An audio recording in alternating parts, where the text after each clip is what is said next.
Salam alaikum. Donc on termine sur la résolution géométrique d'un problème d'optimisation. Donc on a déjà cité la notion, premièrement, des types de problèmes d'optimisation. Donc on a dit que selon cette classification, on a des problèmes linéaires, des problèmes non linéaires, des problèmes quadratiques. On a des problèmes continus selon le type de variable, des problèmes discrets, des problèmes mixtes, des problèmes combinatoires.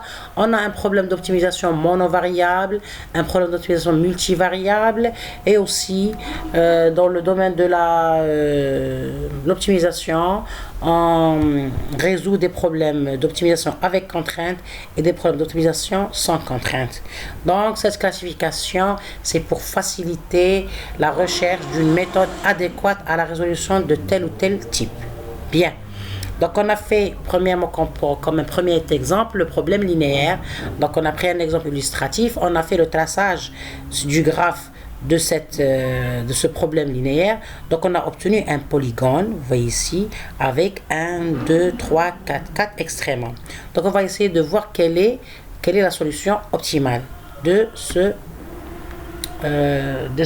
problème en utilisant la représentation géométrique. Bien, donc le domaine des solutions réalisables est un domaine plan délimité par le polygone OABCD. Donc c'est ça le domaine. Donc on appelle ça ensemble de solutions, ou bien domaine admissible, ou bien domaine réalisable, ou bien l'espace de recherche. Toutes ces nominations, ou bien toute cette terminologie, elle est correcte. Donc ce domaine admissible, ou bien cet espace de recherche, automatiquement, il va être exploré par telle ou telle façon pour pouvoir arriver à la solution optimale. Bien sûr, il faut explorer tout l'espace.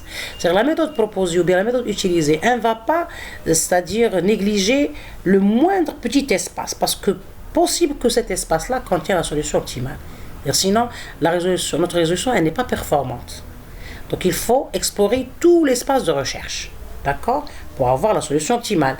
Donc ici, on est dans le cas où on trouve une solution optimale, c'est la solution exacte. Parce que rappelez-vous qu'on a dit qu'il y a deux grands axes de résolution, ou bien de méthodes de résolution des problèmes d'optimisation. Il y a les méthodes approchées et les méthodes exactes. Les méthodes exactes, c'est pour trouver la solution optimale, la solution exacte. Et les solutions approchées ou bien méta-heuristiques pour trouver une solution qui sera proche de l'optimum, à un certain pourcentage, si on puisse dire. D'accord? Bien. Donc, une fois le domaine le domaine de solution, il est c'est-à-dire le domaine des solutions réalisables ou bien l'espace de recherche, il est là, c'est-à-dire c'est le plan qui est délimité par le polygone. Donc c'est un ensemble, on remarque ici que c'est un ensemble convexe, donc c'est-à-dire même ici on a la notion de convexité, puisqu'on a dit que la notion de convexité, elle est prise en considération dans la création d'une méthode d'optimisation, ou bien la considération d'une méthode d'optimisation. Donc c'est un ensemble convexe. Bien, c'est une propriété, c'est une donnée. Donc on détermine les couples x1 x2 des solutions réalisables telles que z égale, c'est-à-dire la fonction objective de x1 plus 4x2, elle doit être maximale. D'accord? Parce qu'on a un problème de maximisation. Donc pour tout nombre z, qui appartient à la droite dz, on a l'équation 2x1 plus 4x2. Donc on voit ici qu'on va ajouter, c'est-à-dire une droite qui est, c'est-à-dire dirigée par un vecteur v. C'est la droite de la fonction objective. D'accord? C'est grâce à cette stratégie qu'on va arriver à l'extrémum avec la solution maximale.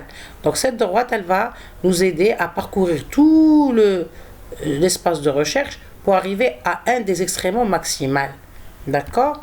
Donc, le principe de résolution est le suivant. Le problème consiste donc à déterminer une ou plusieurs droites des z qui rencontrent le domaine des solutions réalisables.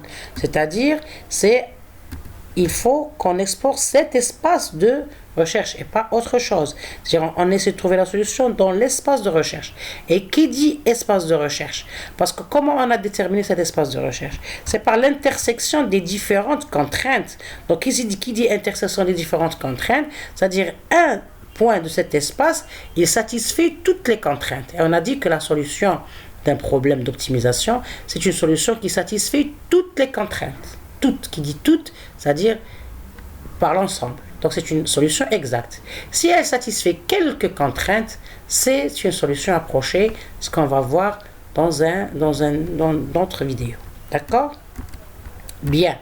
Donc, ici, on a cette droite-là.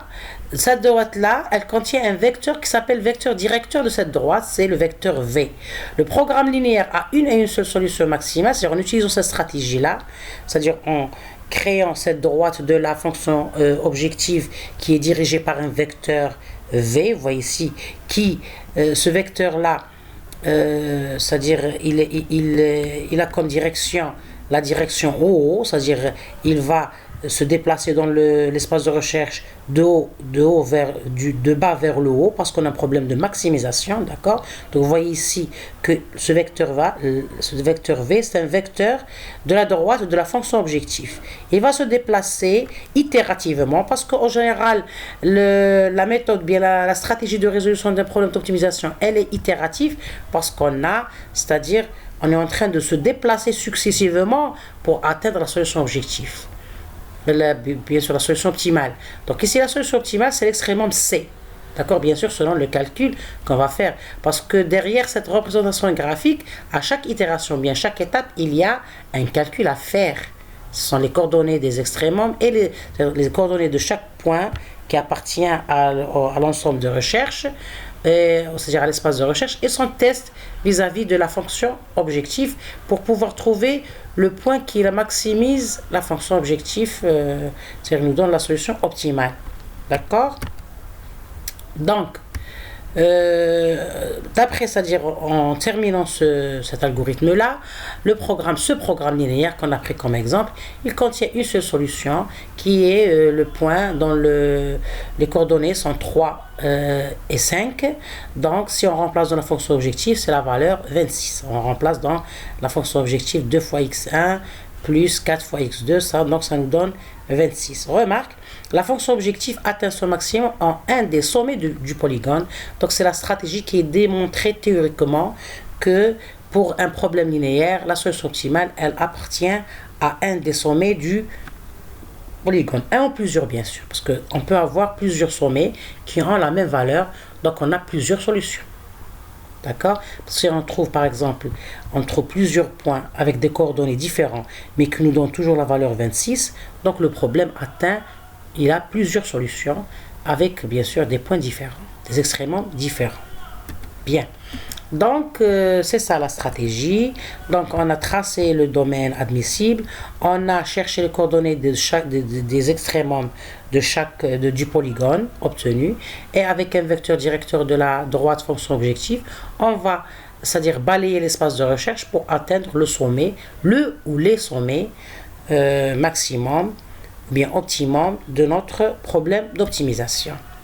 Donc, cela pour montrer, c'est-à-dire d'une façon vraiment très abstraite, on en reviendra en détail en utilisant un algorithme, un des algorithmes qui résout plutôt le problème d'optimisation, qui est l'algorithme du simplex de Denzing. Donc, le problème, ou bien l'algorithme du simplex, c'est une méthode d'optimisation la plus adéquate, ou bien la plus utilisée pour résoudre un problème linéaire, et elle est basée sur cette stratégie géométrique. Donc, on voit ici que la notion de la résolution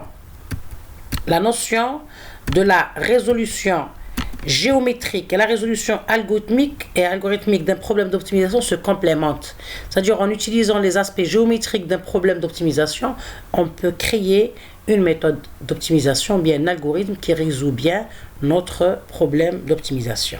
Donc vraiment, à ce niveau-là, la recherche, elle est très vaste et très variée, surtout que c'est un modèle mathématique, donc on peut utiliser tous les concepts mathématiques concernant cette résolution. Bien.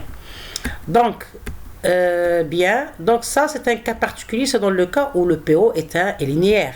Mais on peut avoir un problème d'optimisation non linéaire. Donc, je vous donne des illustrations à titre d'exemple pour pouvoir comprendre la notion de la résolution géométrique et la résolution algorithmique. Donc, ici, par exemple, on remarque ici que ça, c'est une courbe. Donc, c'est une courbe, automatiquement, c'est non linéaire. C'est pas linéaire, ça se voit à l'œil nu. Parce que qui dit linéaire, c'est des... Pardon? Qui dit linéaire, c'est droit, vous voyez, c'est linéaire. Donc ici, c'est non linéaire.